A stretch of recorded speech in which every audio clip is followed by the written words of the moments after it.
ಬೆಂಗಳೂರಲ್ಲಿ ಎರಡನೇ ಏರ್ಪೋರ್ಟ್ ಎಲ್ಲಾಗುತ್ತೆ, ಎಲ್ಲಿ ಕಟ್ತಾ ಇದ್ದಾರೆ, ಎಲ್ಲಿ ಕಟ್ಟಬೇಕು ಅಂತ ಇದ್ದಾರೆ ಇಂಥ ಪ್ರಶ್ನೆ ಬಹಳ ದಿನಗಳಿಂದ ಇದೆ.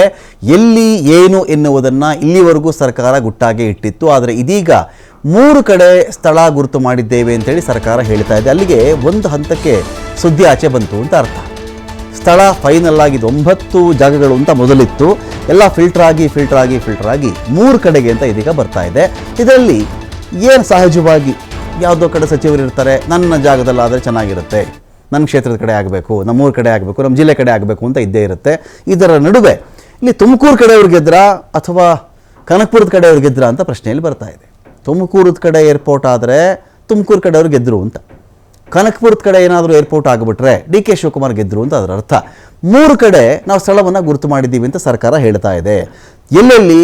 ತುಮಕೂರು, ನೆಲಮಂಗಲ, ಮಾಗಡಿ ಬಳಿಯಲ್ಲಿ ಅಂತ ಒಂದು ಚರ್ಚೆ ಇದೆ. ನೆಲಮಂಗಲ ಆದರೆ ಒಳ್ಳೆಯದು, ಈ ಕಡೆ ದೇವನಹಳ್ಳಿ ಏರ್ಪೋರ್ಟ್ಗೆ ಇರ್ತಕ್ಕಂಥ ಒತ್ತಡ ಕಡಿಮೆ ಆಗುತ್ತೆ.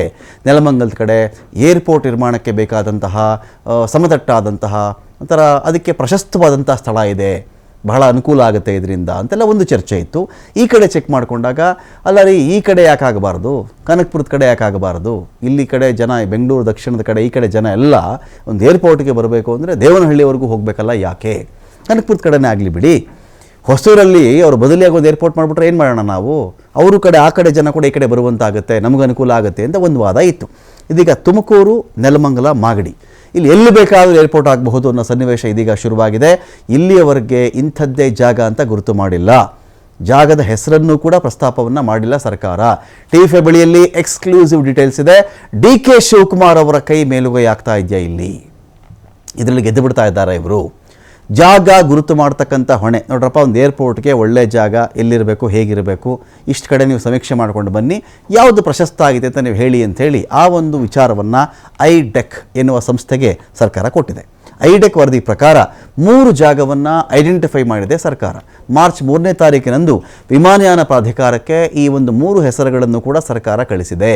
ಜಾಗದ ವಿಚಾರದಲ್ಲಿ DCM DK ಶಿವಕುಮಾರ್ ಅವರ ಕೈ ಮೇಲಾದಂತೆ ಕಾಣಿಸ್ತಾ ಇದೆ. ಅವ್ರ ಕೈ ಮೇಲಾದರೆ ಸೋಮನಹಳ್ಳಿಯಲ್ಲಿ ಏರ್ಪೋರ್ಟ್ ಆಗಬೇಕು.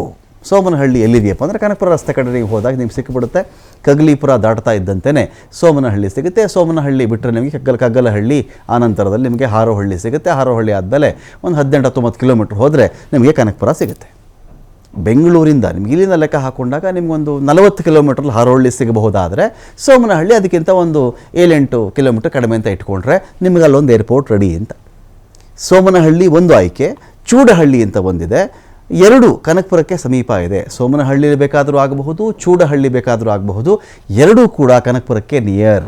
ಇನ್ನು ಸೋಲೂರು ತವರು ಜಿಲ್ಲೆ ರಾಮನಗರಕ್ಕೆ ಬಂದುಬಿಡುತ್ತೆ. ಅದು ಕೂಡ ಸೋಲೂರಲ್ಲಿ ಮಾಡೋದಾದರೆ ಅದು ರಾಮನಗರ ಜಿಲ್ಲೆಗೆ ಬರುತ್ತೆ. ತುಮಕೂರಿನ ಶಿರಾ ಸೂಕ್ತ ಸ್ಥಳ ಇದೆ ರೀ, ಶಿರಾಗಿಂತ ಒಳ್ಳೆ ಪ್ಲೇಸ್ ಬೇಕೇನ್ರಿ ಏರ್ಪೋರ್ಟ್ ಮಾಡೋಕ್ಕೆ ಅಂತೇಳಿ ಪರಮೇಶ್ವರ್ ಅವರ ವಾದ ಇತ್ತು. ಉತ್ತರ ಕರ್ನಾಟಕದ ಬಹುತೇಕ ನಾಯಕರು ಏನು ಮಾಡಿದರು, ಶಿರಾಲಾಗಿಬಿಟ್ರೆ ನಮ್ಗೆ ಅನುಕೂಲ. ಕಾರಣ ಆಗ ತುಮಕೂರು ಮಾರ್ಗದಲ್ಲಿಯೇ ಉತ್ತರ ಕರ್ನಾಟಕಕ್ಕೆ ಹೋಗೋಕ್ಕೆ ಒಂದು ರಹದಾರಿ, ಅದು ತುಮಕೂರಿಂದನೇ ಉತ್ತರ ಕರ್ನಾಟಕ ಹೋಗೋಕ್ಕೆ ಈಸಿ ಅಲ್ವ ನಿಮಗೆ. ಅಲ್ಲಿಂದ ನಿಮಗೆ ತುಮಕೂರು, ಚಿತ್ರದುರ್ಗ ಈ ಕಡೆ ಈ ರೂಟಲ್ಲಿ ಹೋಗುತ್ತದೆ. ದಾವಣಗೆರೆ, ಹುಬ್ಬಳ್ಳಿ, ಧಾರವಾಡ ಇವೆಲ್ಲ ಆ ಕಡೆ ನಿಮಗೆ ಹೋಗೋಕ್ಕೆ ಒಂದು ದಾರಿ ಆಗುತ್ತೆ ಅಂತ. ಸೊ ಇದೀಗ ಅವರೆಲ್ಲರೂ ಕೂಡ ಶಿರಾ ಇರಲಿ ಅಂತ ಅವರು. ಆದರೆ DCM DK ಶಿವಕುಮಾರ್ ಅವರು ತಮ್ಮ ಕಡೆಗೆ ಈ ಏರ್ಪೋರ್ಟನ್ನು ಸೆಳೆದುಕೊಳ್ಳುವಂಥ ಪ್ರಯತ್ನವನ್ನು ಮಾಡ್ತಾ ಇದ್ದಾರೆ. ಮುಖ್ಯಮಂತ್ರಿ ಹಾಗೂ ಕೈಗಾರಿಕಾ ಸಚಿವರ ಮೇಲೂ ಕೂಡ ಒತ್ತಡ ತಂದಂತೆ ಕಾಣಿಸ್ತಾ ಇದೆ. ಆದರೆ ಇದಕ್ಕೆ ವಿಮಾನಯಾನ ಪ್ರಾಧಿಕಾರ ಒಪ್ಪಿಕೊಳ್ಳುತ್ತಾ? ಏರ್ಪೋರ್ಟ್ ಎಲ್ಲಾಗಬಹುದು. ಚೂಡಹಳ್ಳಿ ಬೆಂಗಳೂರು ನಗರ ಜಿಲ್ಲೆ ದಕ್ಷಿಣ ತಾಲೂಕಿಗೆ ಬರ್ತದ್ದು. ಸೋಮನಹಳ್ಳಿ ಕೂಡ ಬೆಂಗಳೂರು ಸೌತ್ ತಾಲೂಕಿಗೆ ಅದು ಕೂಡ ಬರ್ತಾ ಇದೆ. ಸೋಲೂರು ಆದರೆ ನೆಲಮಂಗಲ ಮಾಗಡಿ ಮಧ್ಯೆ ಇರ್ತಕ್ಕಂಥ ಸ್ಥಳ. ಈ ಕಡೆ ಮಾಗಡಿಗೂ ಹತ್ತಿರ, ಈ ಕಡೆ ನೆಲಮಂಗಲಕ್ಕೂ ಹತ್ತಿರ. ಹಾಗಾಗಿ ಇಲ್ಲೆಲ್ಲಿ ಬರುತ್ತೆ ಅಂಥೇಳಿ ಒಂದು ಕುತೂಹಲ ಹಾಗೆ ಉಳ್ಕೊಂಡಿದೆ.